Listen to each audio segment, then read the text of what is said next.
代表团团长毛部长简单的说几句。Yeah, karibu sana, brother Tushinaka.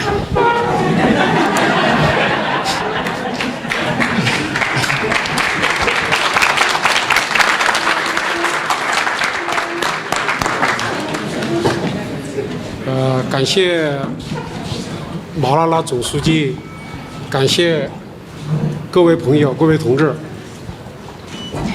I'd like to first say a big thank you to Secretary General Malala and all our cadres from UDA. 刚才毛拉拉总书记说，希望我们中共代表团来到这里，要感到很自在、很温暖。我确实是感到了温暖，也很自在。Just as Secretary General said, he hopes that our CPC delegation will be free and warm in Kenya. And here I can assure you that I deeply feel a sense of warmth and I feel free here. 中国有一句成语叫宾至如归，我想我们也有一种回到了家的感觉。And in China, when we receive a guest, we always hope he or she will feel at home. This is the highest phrase to the host. And here, indeed, we in Kenya just feel as we are at home. 我想我们能有这个感受呢，主要是我们两国这个友谊源远流长，我们老一辈缔造的这种友谊，我们一直在传承。I think all these should be attributed to our long-standing friendship, which has been fostered by our elderly generation leaders of the two countries. 我这次在中共代表团来访，受中共中央的委派，主要是落实两国元首达成的共识，加强党际交往，促推共同友好的合作。Entrusted by the CPC Central Committee, I am leading a CPC delegation to Kenya this time to implement the consensus reached by our two heads of states, to enhance our party-to-party exchanges, and to promote our friendly cooperation. 今天跟马拉拉总书记我们谈得很好，就双方关切的问题交换了意见，希望我们呢进一步加强沟通联系，中谈中肯两国的关系迈上新的台阶，更加好。And today I had a very good talk with Secretary General, and we hope that going forward we will keep in touch so as to bring China-Kenya relationship to new heights. 谢谢大家。Thank you very much. Asante sana. Excuse me. Let's come back. We also agreed as a sign of happiness and gratitude to our visitors. You know very well, out of our 8 directors, we only have 1 female director. We have officially donated Grace Gishovi to the Chinese community. So Grace is no longer with us. And in return, we've said, ule ambao wamekuja na yeye pia waache hapa. Asante sana, Kipto. 刚刚我们都一致认为都感到非常高兴，也非常想要感谢中共代表团。那大家都知道，我们书记处的话是有8个主任，其中只有1名女主任。那么我们也决定要将女主任送往中国。Thank you. 谢谢。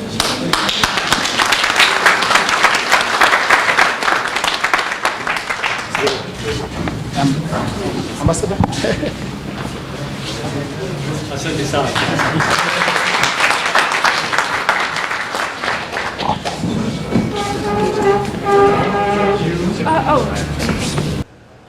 Technology grows. We stretch out our minds to partners who can help us build capacity. That has been at the center of our discussion today with the Communist Party of China, and they have agreed to help us build skills and enhance and develop expertise in our secretariat, not only in technological areas, but also managerial areas. Second, we've also agreed on issues of us conceptualizing an idea as UDA party to form UDA Leadership School. This leadership school will be an incubation center for young leaders, not only in Kenya, but in Africa, to mentor young leadership talents, to ensure that we give them the capacity and a broad mindset that will be able to govern our country in years to come. We are keen in developing a party that will outlive our current leadership.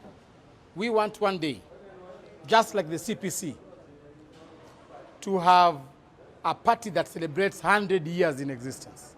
Today, CPC has given us a good document on how they have walked a journey for more than 100 years now to have a strong party, a party that has entrenched itself in the hearts of its members, a party that is hoisted by the pillars of truthfulness, sincerity, love, and peace. And therefore, this is just the beginning of our engagement with other parties across the world. As I told you earlier before, my commitment as Secretary General is to ensure that the UDA party becomes the biggest party in Africa. Those steps, we have started walking them, and soon you will be seeing how we are going to roll out programs that are going to actualize this very dream. Yes, Mr. Hesdi, can you tell us about the timeline of establishing the UDA school? Can you tell us about the timeline of establishing the UDA leadership school and maybe how much it may cost? The UDA school, leadership school, not school. You know, when you say school, you might think that you're going to teach CBC there. UDA leadership school is going to be hosted at the UDA party headquarters, which we have already purchased land to start building the UDA party headquarters. And we are going, that UDA party headquarters is going to host the UDA leadership school, to host the secretariat, to host a multi-purpose auditorium that we are going to use to conduct all our party organ meetings, NEC, NDC, NGC, all meetings, Youth Congress, Women Congress, and we are saying that of course, we've already done the designs. By next year, we are going to do groundbreaking. So once the construction is done, we shall be able to now roll out. But in the meantime, we are starting to conceptualize in terms of human resource, in terms of content, curriculum content that we are going to use when it comes to the mentorship and leadership center at the headquarters. And considering on your deliberations with the Communist Party of China, have they committed to partner with you in this journey? They have committed, and we are starting by visiting them in January to go and workshop the concept.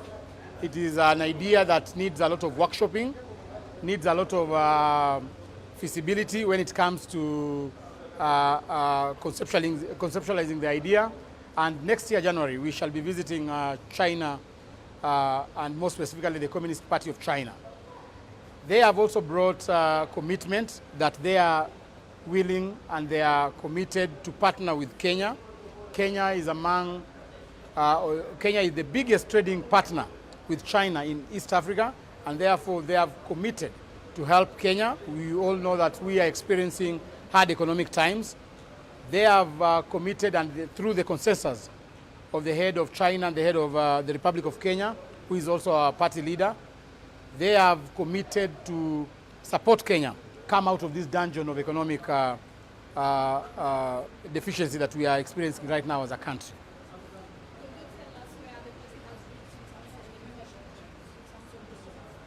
So far, How are you going about it in the hostile areas? you just sell areas. Like which one? No, Migori is not hostile. We are recruiting members across the country.